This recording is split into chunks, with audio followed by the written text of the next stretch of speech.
ஏர் India நிறுவனம் ஊழியர்கள் பற்றாக்குறையால் திடீரென ஒரே நேரத்தில் 70 விமான சேவைகளை ரத்து செய்ததால் பரபரப்பு ஏற்பட்டுள்ளது.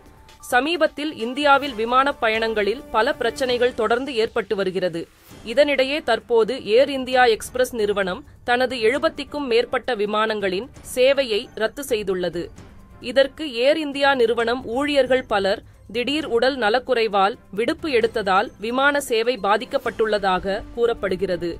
இது தொடர்பாக பேசிய ஏர் இந்தியா எக்ஸ்பிரஸின் செய்தித் தொடர்பாளர் பயணிகளின் அசௌகரியத்திற்கு மன்னிப்பு கோருவதாகவும் பாதிக்கப்பட்ட பயணிகள் விமான நிறுவனத்திடமிருந்து முழு பணத்தையும் திரும்பப் பெறுவார்கள் அல்லது கூடுதல் கட்டணம் ஏதுமின்றி தங்கள் விமானத்தை மாற்றியமைக்க அனுமதிக்கப்படுவார்கள் என்றும் தெரிவித்துள்ளார்.